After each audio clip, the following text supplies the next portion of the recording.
for everyone who signed up. We've got 73 people signed up. As usual, we probably get less than half of that coming in.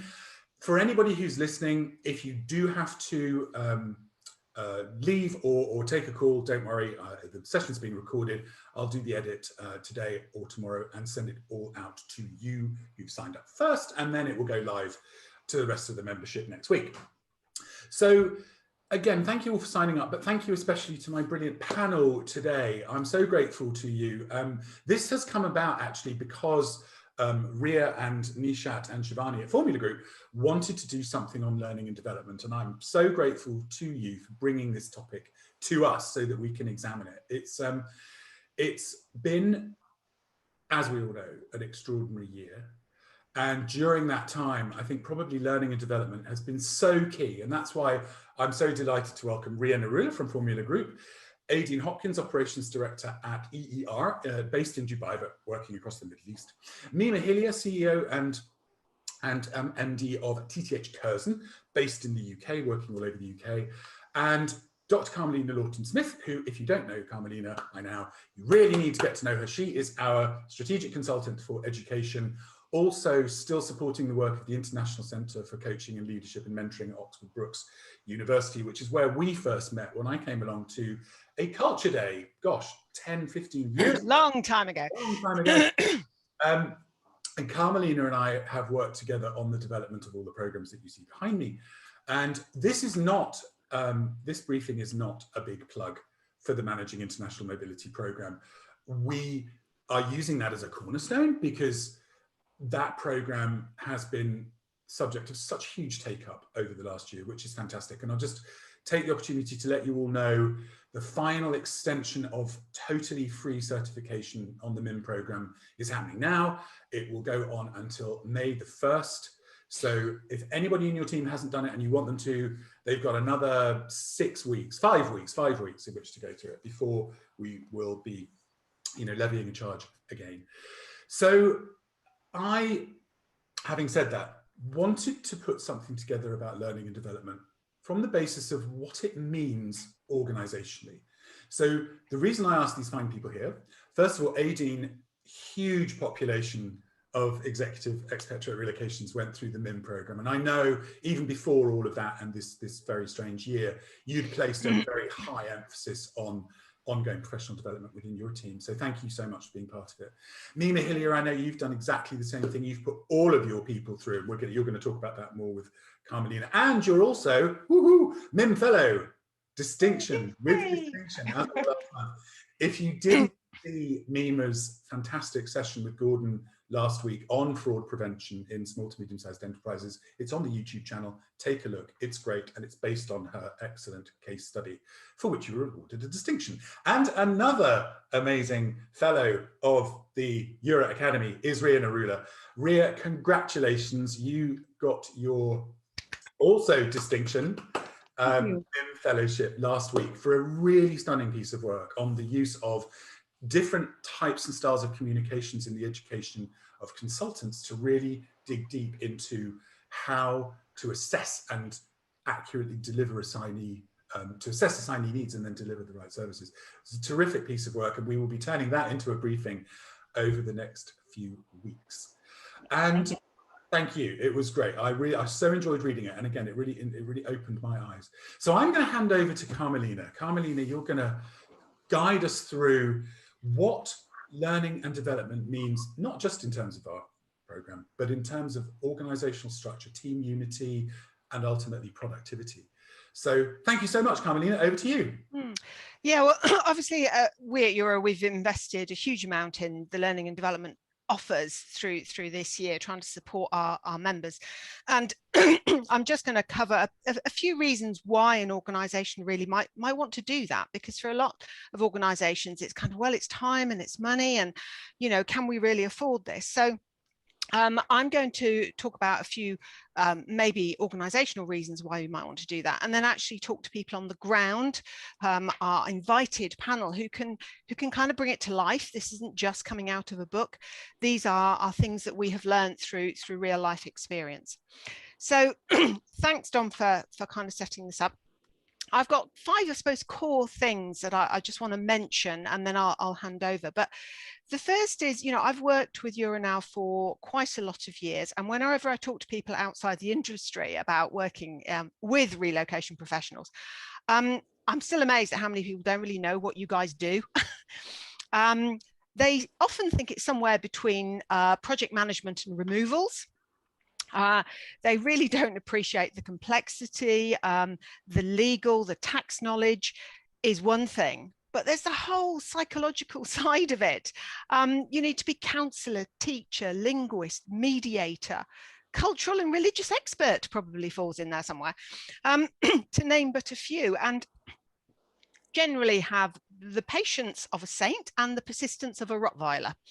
And these high skills really are something that people don't appreciate. And if you think about any profession that people value, like accountants or lawyers, engineers, they all have a CPD requirement.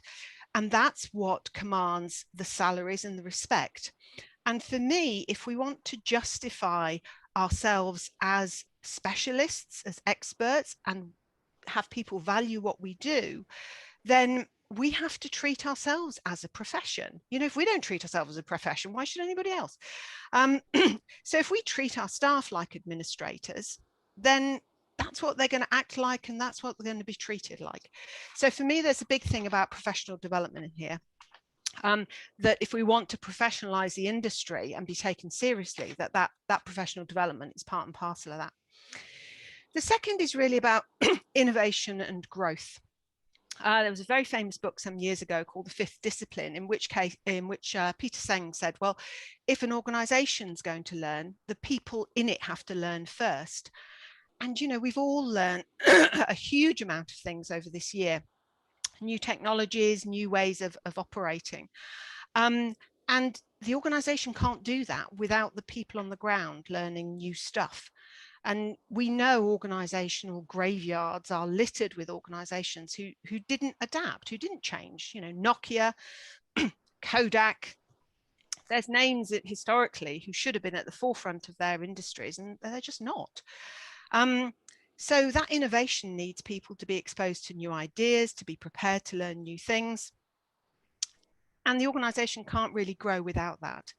And it might be technology, it might be new methods, it might be just a new way to look at things. Because, you know, if I was still training what I was training back in the 80s, I wouldn't be getting the sort of work that I get now. Clients want people who are at the forefront of those activities. And they want us to merge that new knowledge with our expertise that we have in the area. And implementing training really does help the reputation. It helps retention rates. I've got some numbers, which was according to the Association for Talent Development, companies that invest in training courses have a 21.8% higher income per employee and a 24% higher profit margin. So there are very good reasons from a growth perspective to focus on development and invest in it. And partly it's productivity. You know, we giving people the skills to work smarter, multi-skilling people so that they can adapt and flex. We talk a lot about this agile working environment. That means we can adapt to stuff. And I would also say, don't forget that training is not just about content. It helps build team cohesion, getting the same language, having a shared experience. So putting people together, maybe to discuss case studies, maybe to talk about a personality profiling, it creates that common bond between people. And it signals that you value them. It helps your understanding of the job and helps you with the succession, the planning. If you are going to grow, you know, who's going to take these jobs? And if I ask, sorry, I've got a terrible throat. I've been talking all morning and it's starting to give out on me. And I started thinking, you know, when did you guys look for another job? And it's probably because you were either bored or overwhelmed. And training and development helps with both of those. It gives people stretch, but it also makes them actually helps them with challenges or things that they're dealing with. So not an underestimating that recruitment, retention and motivation that it gives people. And I would say this is very current in terms of the generation and how they work now. I mean, my own journey was to do an MSc back in 2001. And I did some research with graduates in quite a large organization. And they very much were on the basis of, well, we'll stay with this company for as long as we're invested in. They were on a 2-year graduate training program, but they felt no loyalty to be repaid after that 2-year investment. It was like, oh yeah, but if I don't then get to do an MBA and do this and do that. You know, my husband worked for his first employer for 25 years, and that's just not the case anymore. The new generation are looking for that stretch, for movement, and it becomes what we call part of the psychological contract that we have with our employees. Yes, they work hard for us. They get a fair rate of pay, but there's more going on than that. They expect that push, that stretch, the opportunities. And if you think back to motivation, a lot of you will have studied motivation and Maslow's triangle that we talk about. And that's because most people are already at the top of the triangle. You know, they're looking for that growth, that self-actualization, because they're pretty comfortable. You know, they're not struggling to pay the bills or to eat, in most parts of the world anyway. And PwC recently carried out some research with millennials around their expectations when looking for a new job. And,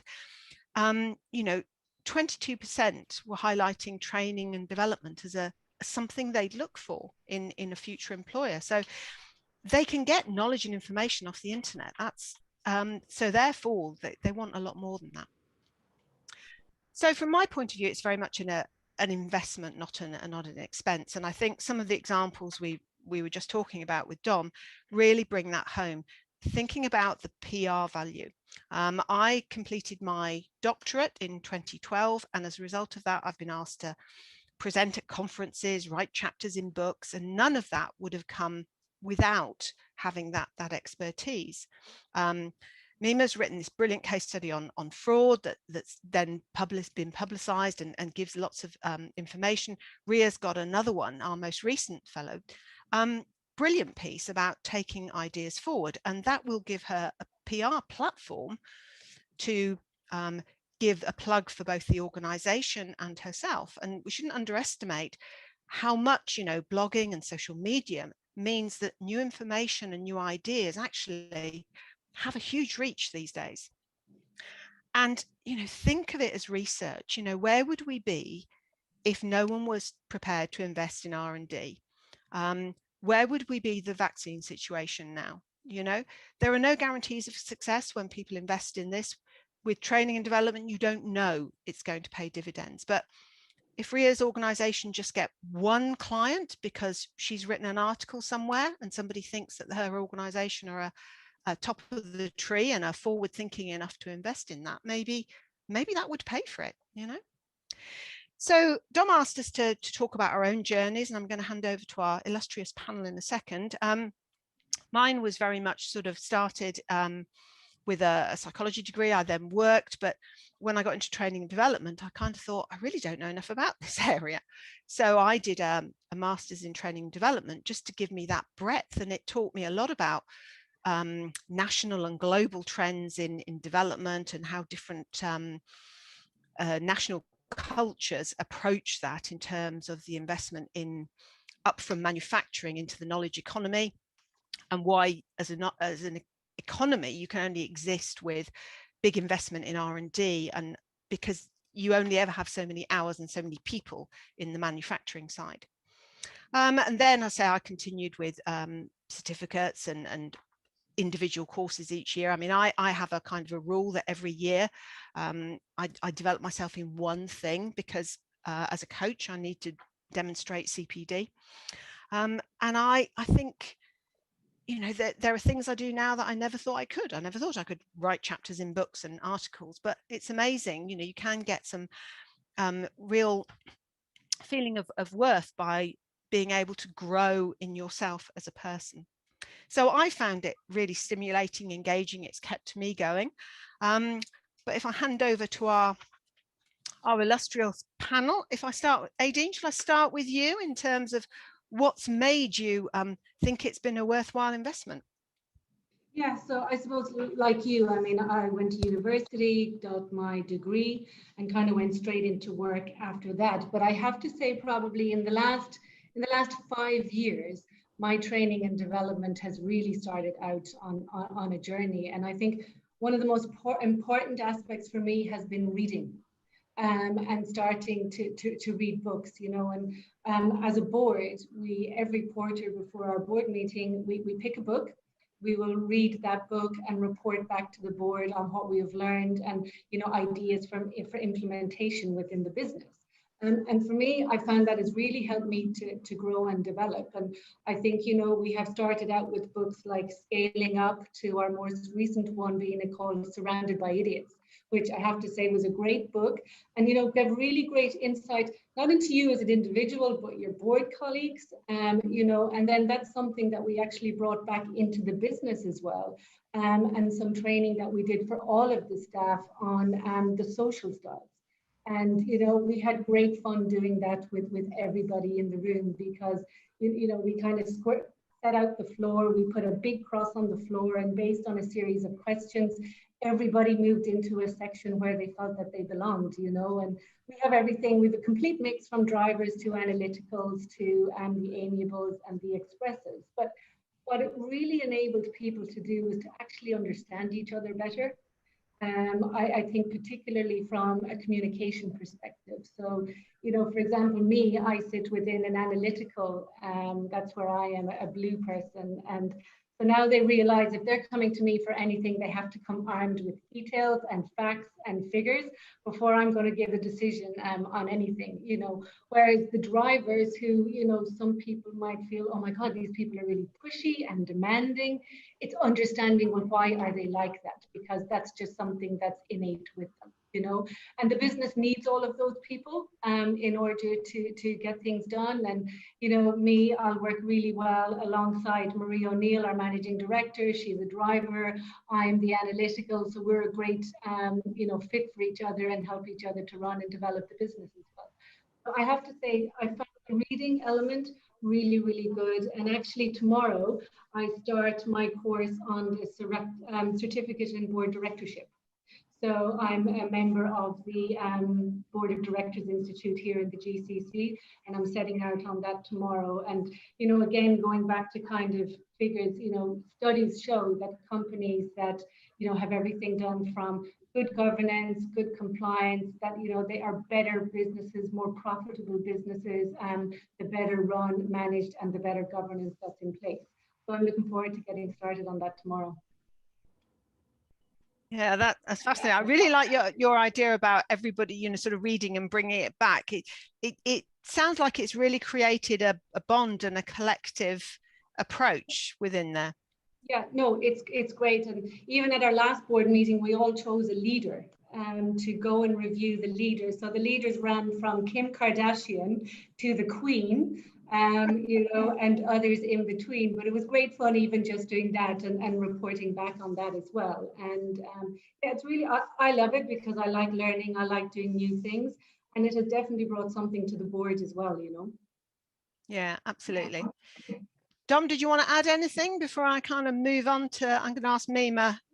No, I love the idea of the reading thing, and I think that's something we need to look at how we can incorporate that into our MIM program. Because I agree, you know, we've talked, Carmelina, you and I, about putting in place some kind of requirement for continuing professional development within that qualification. And I think, you know, just for the sake of the fact that you hear, you know, someone like Aideen saying, this is something we found has been absolutely brilliant, I think that would be great, no? Mm-hmm. Yeah, we could do a book club. We could do a book club. Yeah. A book club. It's a great idea. Yeah. Love it. And that's the leverage. It's the power of everybody coming together, which is, in, you know, when you have everybody in silos, it doesn't give you that collective. And that's why I say that it's not just what you've read, but it's the action of coming together to discuss it, which is, you know, you're saying as a benefit. So that's absolutely, that's brilliant. Thank you. So I'll come to Mima, and sort of similar question in terms of, you know, your journey in terms of development, and also with the organisation, you know, why you think it's still an important thing apart from your personal journey? Well, I've always been a very curious person. I always think that, you know, you don't know what you know without you learning something new. So that sort of brings you to perspective. So I started my journey. I did a master's I got my MSc in accounting, and that was really interesting, even though I'm not accountant. But then I did MBA 15 years after I finished my MSc. And that was 8 years after I started my own company. And that was really interesting, even though some of the stuff in MBA I already learned at university. But after running your own company for 8 years, it's actually validated everything and gave me new perspective what to do and how to run it. And actually my understanding of the whole subject was so much better after being out in a proper world. When the Eura Academy started, I was there starting it, and I thought the MIMS for relocation was just absolutely fantastic, because we all know that relocation is not rocket science. We need oodles of common knowledge. We need somehow to validate what we do, and we need to sort of, learn new things. And the whole training in our organization, it's sort of, I asked the staff, and they all said that it gives you confidence. What you do is completely correct. It gives you the team, you know, belonging to a team. We all are doing it together. It's also, you can apply what you learn, you can then apply. It helps you to think outside the box, which is very important. There are two types of training, what we do in our organization. There is this compulsory training, what we call compulsory, is the legal training, the anti-money laundering, the GDPR, the tenancy agreements, everything else. And everybody has to do it because that's keeping us really current. But then there is the MIMS training, which the past year has taught us so much for all the staff, that there is actually aspects of relocation, what they touch every day, like cultural training, you know, intercultural relationships. But once they listen to it in a training program, they got so into it. And now 2 of them are thinking of doing a fellowship as well. So, you know, it's sort of, when you learn something new, even though you know about it and you know you're working with intercultural people, you work with all sorts of, you know, nationalities. But once you do the training, it's just sort of it just expands your whole knowledge of the area. And you learn everything, something new when you do it. Yeah, I really like the point about looking at it with fresh eyes after you've run your own company, because what that says to me is that there is always potential to learn new things, no matter how high up the scale you are. That actually it's when you are running your own company that suddenly you do need to look at things in a different way. So I think that's a very valid point. It's not just the staff and everybody other people who need it. It's, you know, we all need that exposure to new thoughts and ideas. But I'm also struck by what you said about confidence, because quite often I'll do a lot of training and people actually gain a lot from being reminded of stuff that actually they realize they do know, and they kind of go, yeah, well, I do that. Yeah. Oh, that's, you know, I'm not so stupid, you know, that the fact that guy is a complete idiot. Yes, he is an idiot. It's not that I don't know how to deal with him. It's just that he's just an idiot with everybody. So, you know, and giving them that sort of backup, that reminder, that confidence, I think is really, really valuable, because that's that thinking outside the box thing. You're right. When people get stressed, they get very tramlined in their thinking. It's kind of well known when people are under a lot of pressure, that their world kind of narrows. Because if you think historically, you know, if we were on the plains of Africa and, you know, we're being chased by a tiger, you know, makes pretty good sense to focus on the tiger and not look at the scenery, no matter how beautiful it is. And that's what happens to people under stress. You know, Rhea's nodding because she's got a background in psychology. It's that sort of, if you have a problem, all you can focus on is a problem. And it sometimes does need people to kind of go, okay, let's look at this wider. In a way, COVID was quite good, giving all of us this break. So, you know, the world slowed down a bit. Everybody had more time, like especially in the UK and all the countries, the lockdown. So last spring, when we put everybody through the MIMS program, People were so happy to doing it. They were so committed because time wasn't a strain any longer. Yeah. They had loads of time to do it, and they were able to get into it. And actually, they used the time when there was nothing to do to actually learn something new. And the ideas which has developed from there, you know, we have changed a lot of our procedures, we have changed the services, the way we deliver, all sorts of things, because people have been so enthusiastic, you know, like what they learned and how can we do things differently. It's been brilliant.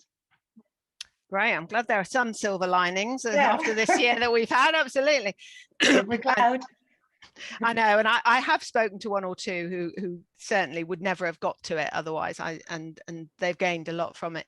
And on that point, our final most recent fellow then is Rhea, who is really a very good example of, I suppose, what I'm talking about in terms of people who are looking towards growth and development in that sort of younger age bracket, shall I say, and no disrespect to the rest of us who are on this call, but the idea that many have now, that multiple careers are actually within our reach. People used to kind of go into one career and stay with it the whole of their life. And it's interesting, Mima sort of saying, oh, you know, I did this accounting degree, and, you know, it actually broadens, and Rhea's got, you know, very interesting background in terms of her journey. And so Rhea, in terms of your journey, give us a flavour of what it's like from your perspective. So thanks, Carmelina. My journey with learning and development has been quite interdisciplinary, like you said. I think as all learning and development journeys should be.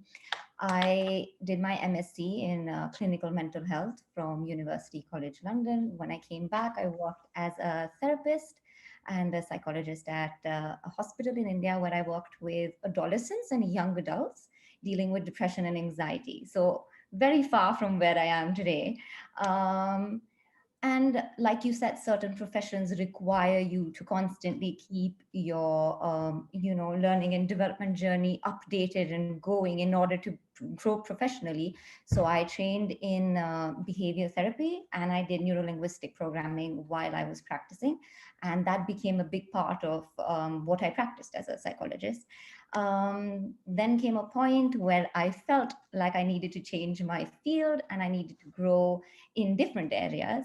When I started reading about global mobility, and I actually read about like a lot of areas, and global mobility was one of them. And it is what you actually said in the beginning, Carmelina, that the psychological elements involved in helping people transition from one location to another is what got me interested in global mobility. And then I, read about Formula, who was also very focused on providing like a smooth transition to people across cultures.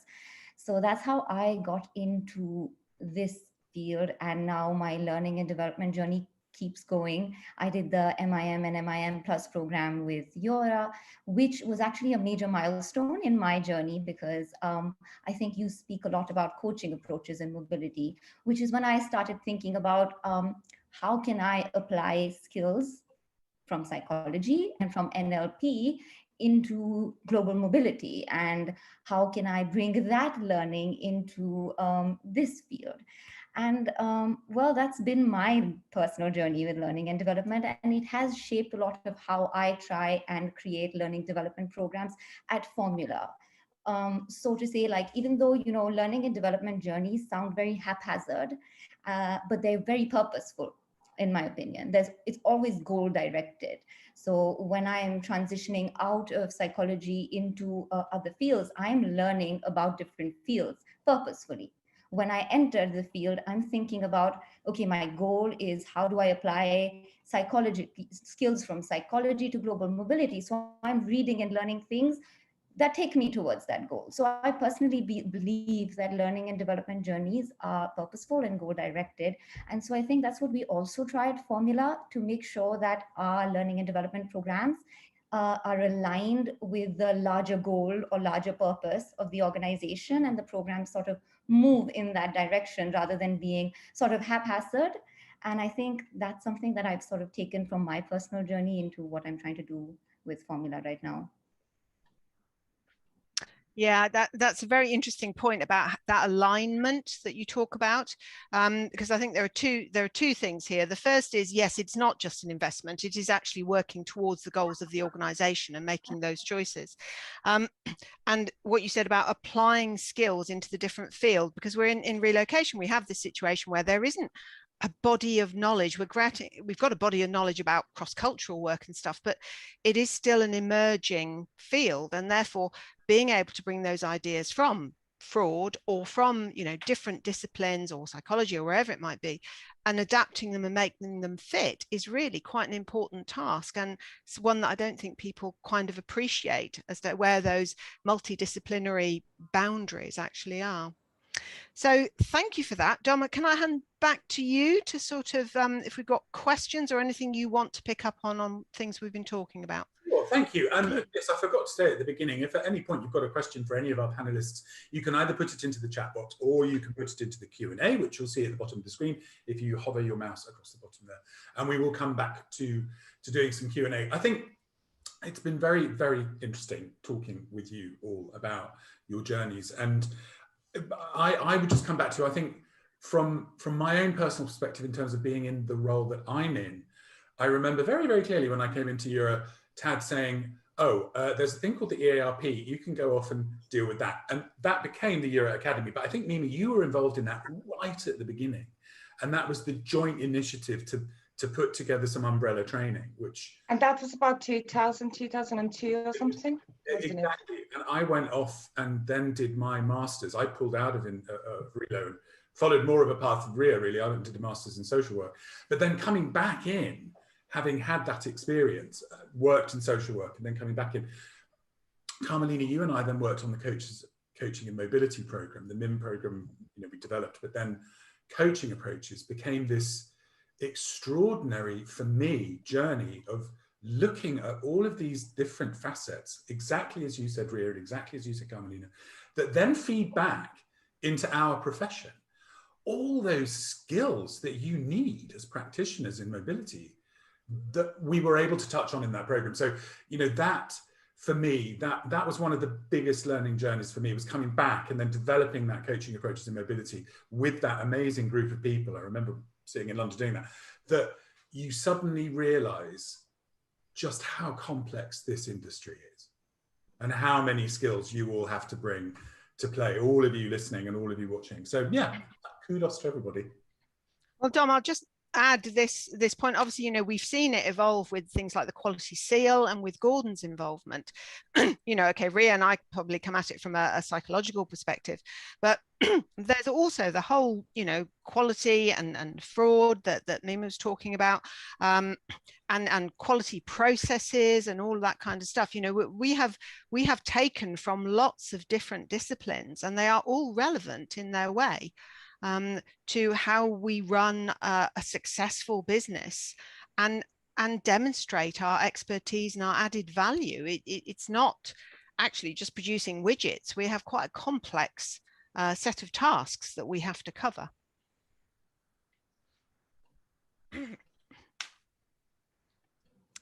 So have we got any questions? Susan, very quiet. Great link in the Q&A to an article from MIT Sloan, Executing the CEO's Agenda Through Targeted Learning. Thank you very much for that, Susan. So I will be downloading that in a moment. Yeah, like I say, if anybody's got comments or anything, just put them in the Q&A or put them in the chat box. I will keep my eye on those, and we'll come to all of that towards the end of the session. And also, I mean, if anybody wants to know anything about any of the MIM or the training offer, that wasn't really the focus, but because we have had so many people go through MIM and MIM Plus, also if anybody's interested in doing the fellowship, we have, you know, proof that it can be done on the screen. And this may be the time to get in quickly before the world hits us again. I did mine. I forgot about that when I was talking about, you know, personal journeys. I did mine as a case study for the case study back in, I think, 2004 when we set up the program. And I did it on working in an intercultural board. And I say this with, I can see Alistair and Anita, both, you know, current and past board members, and Anita as past president, how Eura's journey matured over the years with the understanding of really needing to know about how to work in an intercultural framework as a board. Because at the beginning, you could identify tensions between, you know, factions or people based purely on intercultural misunderstanding. And that's been a thread that we've really woven throughout all the programs, right into coaching approaches in mobility. In fact, I think, Carmelina, that was the driver behind CAM, was that we took intercultural theory but laid it over individual practice. And that's been fascinating to me. Yeah, and I'll just add that to do with the fellowship, I mean, all those that are most successful are people who've done case studies on things which are directly relevant to their organizations. So they are an outcome of their learning, they are not an output. So when people do, you know, think, oh, I've got to do a fellowship, I've got to do the case study, I've got to write this thing. And yes, there is a bit of sort of getting it together, but it should be really merged with what you're doing already, the thinking you're already doing about your organization or the sort of challenges you're facing, because then it just becomes a byproduct of that thinking and structuring that thinking. Whereas if you treat it completely separately as another thing to do, it is just that, it's another thing to do, it's another thing on to-do list, and it ain't ever going to happen, because, you know, we know life is busy. So if you find something that is of interest, make sure that it's purely integrated with what you do on a daily basis, so that that thinking time, that thinking investment time is valuable to you in your career or your rollout or whatever that might be.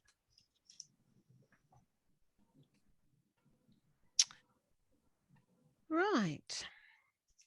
So Aideen, have you got any other useful books for us?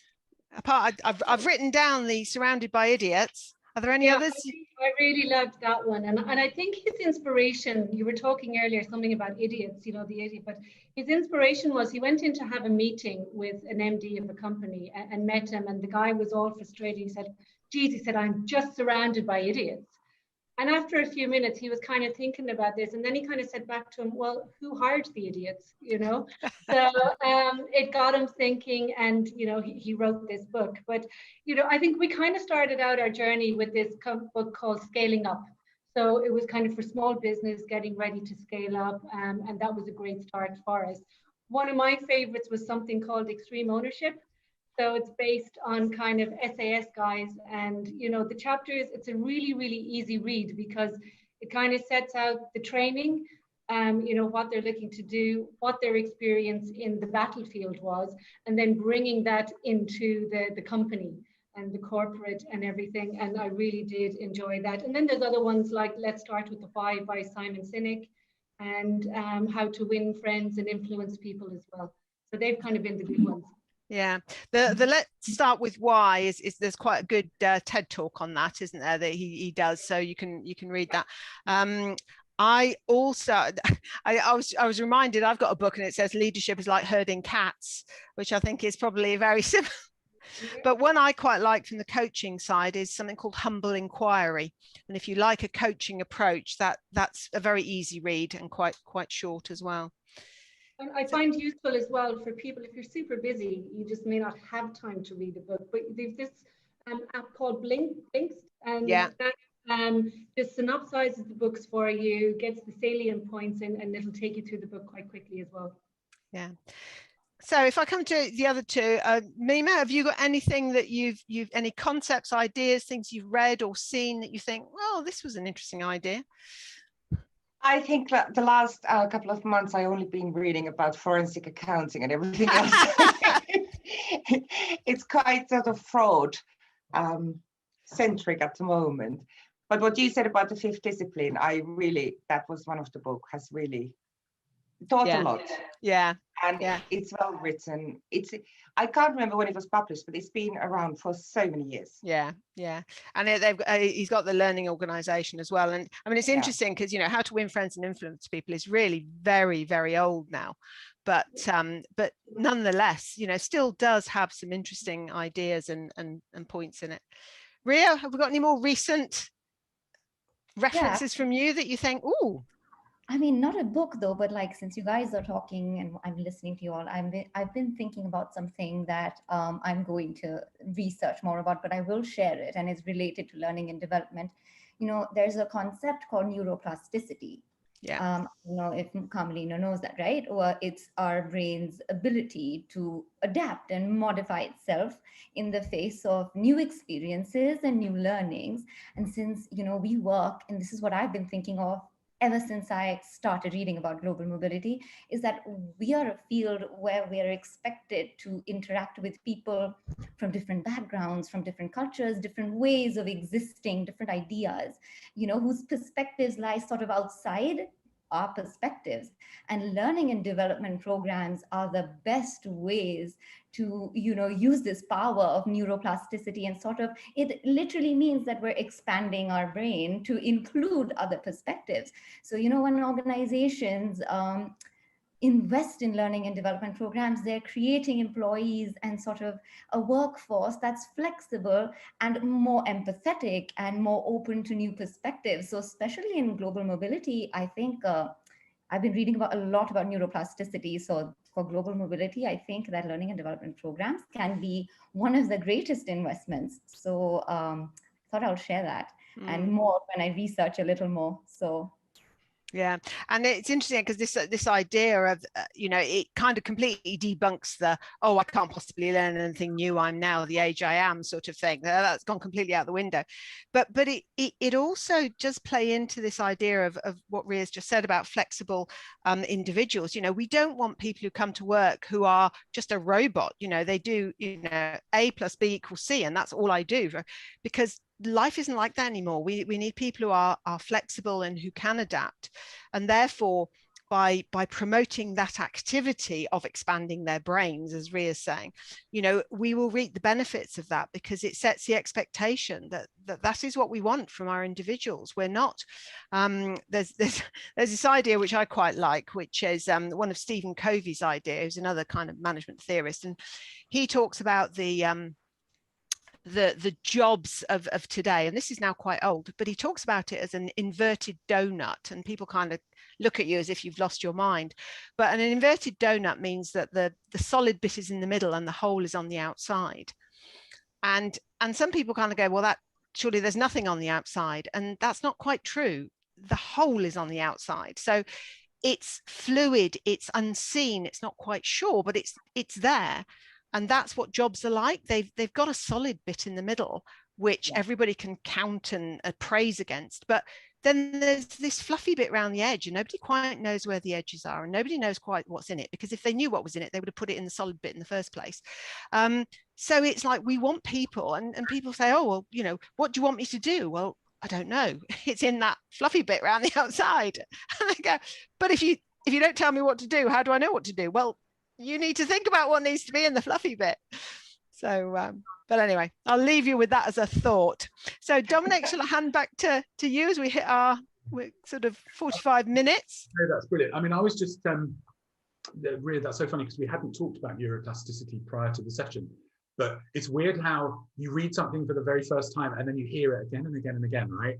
And that's one of the things that I've always loved about, ongoing education. But I've had a bad back. And so I've been reading this guy, Dr. Howard Schubiner, who wrote Unlearn Your Pain, which is all about, right, training, using neuroscience. And it's so fascinating to me how neuroscience now is reaching out organizationally. And people are really starting to look at how our brains are wired, what we do, why we do what we do, how we can unlearn as well as learn, which I just thought was... Absolutely, yes. Yeah. And in fact, neuro-linguistic programming is a lot about that. It's all about, taking the power of neuroplasticity and then sort of unlearning and learning ways to deal with your emotions and your life and work. Yes. Very, very fascinating. And some of the large organizations now have behavior teams, behavioral organizational teams, which is quite scary. Well, Elisa French, who was one of the pioneers in relocation, built a big company in Germany, and then totally changed careers and went into, she is now an organizational neuro pathway coach and works, until March last year, worked all over the world, bringing that message to enormous organizations. So yeah, it's fascinating. The other thing I was going to say was, I have this collection of books here, which are the Xenophobes guides. These are so good. They're actually, I mean, you have to take, they're quite funny. You have to take them with a pinch of salt, but they're always written by an intercultural expert from the culture that's being talked about. So there's the English, there's the Scots, there's the Germans, the Irish, the French, the Belgians, the Russians. There's loads of them. And I just always remember, I think Mima, you and I talked about these. It's like, should they go into orientation packs? What do you need to know about coming to England, learning the English? And, you know, that was just, you know, where I was coming from. So, Susan Ginsberg, thank you so much. You put a recommendation in the Q&A. Book recommendation, Bring Yourself, How to Harness the Power of Connection to Negotiate Fearlessly by Maury Tahiripur. So thank you for that. I shall look that up. Again, if anybody else has suggestions of things that they could do, we'd love to hear them. But yeah, no, I guess my interest in this session was to hear again from Rhea, Aideen and Mima, and obviously from Carmelina from a specific point of view, the benefit organizationally, because I think, you know, another thing we talked about in the pre-session last week was whether there is a cultural aspect to the acceptance of learning and development, whether certain cultures are more open to it. And certainly looking at the demographics of who's taken up the MIM program, it's very clear that there are specific cultures who really value the team and the educational health of the team and the educational development of the team, and others that do not. And I found that, just because I'm fascinated by culture, I found that very interesting. Dom, is that specifically cultural, or is it partly led by the cultural person who's in charge, or the culture of the person who's in charge? It's, to a degree, it's cultural, but also it's organizational. So, you know, when you look at, for example, all three of your companies have invested in training because you see that that's something your team wants, that promotes organizational growth, that promotes productivity. And that is led by you as individuals, right? So it doesn't necessarily reflect on the culture. But it's interesting how I was talking with Sabine Bayerlocker about this a while back, whether there is a correlation between communicative cultures and cultures that use time in different ways, monocultural cultures versus polychronic cultures. Polychronic cultures tend to be more willing to embrace new ideas because the nature of the culture is that you move from thing to thing. I mean, Carmelina, you've given a great example of, you know, when you go back to Italy, the difference in how time is used and approached is huge. And I think that does really impact on education and training. Well, if I may, I mean, this year we're all about people and culture and wellness in the business, you know, because of kind of the sacrifices and challenges for last year. But when we asked everybody, you know, what would they like to do? What are they most interested in? And one of the things they all came back with was to learn Arabic. So about 80% of us now are learning Arabic, and we're having the best fun learning it. We have a teacher who uses a very different style. She's teaching us through mind mapping. So we're not learning to read or write, it's just to speak it. And we have the best 90 minutes every week, and great fun and laughter in doing it, you know. But that was their suggestion collectively that they wanted to do this. That's brilliant. I'm just going to give a bit of a shout out because when I was talking about cultural time, I remember that Anita Meyer, who's listening in the audience today, she did her fellowship case study on the importance of understanding perceptions of time in a cross-cultural relocation context, it's on the Eura website. Go look it up. It's a really, really interesting thing that feeds into so many different things about how we relate, and, you know, Rhea's case study about communication and communication styles, and, you know, Aideen, exactly what you said. So yeah, it's fascinating. With the help of Carmelina, Anita says, thank you. That's really sweet of you. So if anybody has any questions, please put them in the chat box and put them into the Q&A. This is a topic which I think, you know, I'm very grateful to you all to bringing it to our audience, and this will be on YouTube next week. But I think if you don't have any more comments or questions, we'll draw this to a conclusion. And again, I'll just reiterate what I said at the beginning. The free access to MIM certification is now extended until the beginning of May. And let's just all hope that, as you said, you know, Aideen, you so eloquently said about, you know, the value of being in a room as a team and sharing an experience. That's something that's challenged us all this last year. Yeah, we will get back to it. Yeah, yeah. Can I just pick up on Aideen's point about laughter as well, to not underestimate the power, the healing power of laughter. You know, she was talking about using a learning event as fun, and, you know, learning doesn't have to be, you know, oh, let's read this big, thick book and digest it. It should be opening the mind and creative and give people a bit of a boost from a lighter perspective. Exactly. That's so true. And Carmelina and Mima, you were both on that TCO international training that we did a couple of years back in London, where we all sat and it was a whole day. We just laughed and laughed and laughed all day. There was that exercise about, we all had to be blindfolded and you had to figure out the shape of Yes. trainer. It was a really difficult exercise. And I can't even remember the ins and outs of it, but I remember the trainer saying, my goodness, this is an industry that communicates without words. So well done, mobility professionals. He was incredibly impressed.